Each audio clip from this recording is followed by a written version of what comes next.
Nadugo ng ano ni Mami Baby.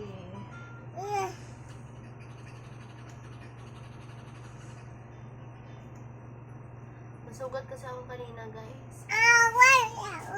Ayun, nadugo.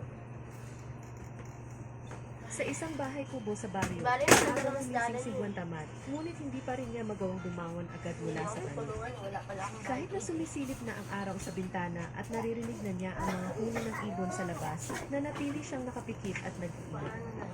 Sa isip niya, mas masarap pa rin manatili sa higaan kaysa harapin ang mga gawain sa umaga. Juan, bumili ka ng palayok sa palengke. Huwag kang magtatamad-tamaran. Marami pa tayong kailangan gawin dito sa bahay. Nagunat si Juan at nagkamot ng mata. Gustong matulog pa sana. Ramdam niya ang lamig ng umaga at ang bigat ng kanyang mga talipa. Ngunit kailangan niyang sumunod sa utos ng kanyang ina. Ang aga-aga pa po. Sana nakatulog pa po ako. Parang ang sarap pa po ng higaan ko. Dahan-dahang lumabas si Juan ng bahay. Dala ang kanyang maliit na bag. Inaayos-ayos niya ito habang nakaupo. Malalim ang iniisip dahil mabigat sa loob niya ang kanyang pag-alis. Saglit siyang napaisip kung matutulog na lang siyang muli kaysa harapin ang araw na iyon. Mabigat ang bawat hakbang niya at halatang wala siyang gana sa paglalakad. Panay ang buntong hininga niya habang tinitingnan ang malayong pupuntahan. Iniisip kung gaano pa siya katagal maglalakad. Nakakatamad lumahkad ng malayo.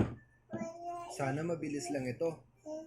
Kung pwede lang sana, gusto ko na lang magpahinga buong araw. Pagdating sa palengke, napansin ni Juan ang dami ng palayok na nakadisplay, iba't ibang laki, hugis at kulay. Nalilito siya kung alin ang pipiliin habang paikot-ikot siyang tumitingin sa mga palayok.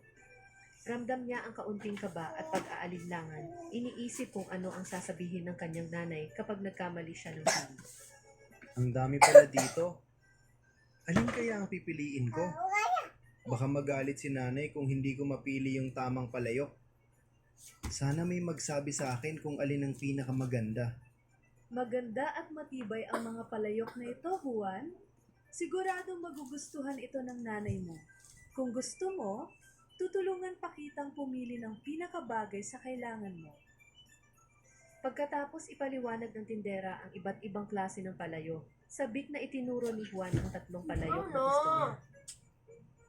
Masaya at magiliw na kinuha ng tindera ang mga napili ni Juan. Maingat na inabot ang bawat isa sa kanya. Sige na, masagi nyo na naman Ramdam ni Juan ang pag-aalaga at malasakit ng tindera habang isa-isang pinapaliwanag ang gamit at kagandahan ng bawat palayok.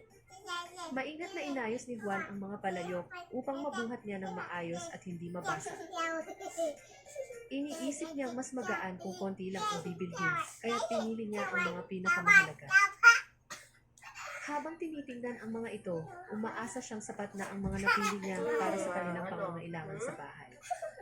Binayaran ni Juan ang tindera at magalang na nagpasalamat. Maraming salamat po, tita. Hawak ang mga palayok, handa na siyang umuwi.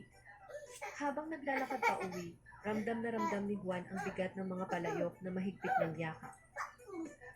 Napabuntong hininga siya, pinapawi ang bigat ng mga palayok habang iniisip kung paano pa niya mapapagaan ang kanyang dala. Sa bawat hakbang, umaasa siyang sanay may mas madaling paraan para makauwi. Ang bigat pala ng mga palayok na ito. Sana may mas madali pang paraan. Kung pwede lang sana, gusto ko na lang mahiga at magpahinga. Napadaan si Juan sa ilog at napaisip ng paraan para hindi na siya mahirapan. Ang agos ng tubig ay tila nag-aanyaya ng solusyon. Baka pwede kong palutangin ang mga palayok sa ilog.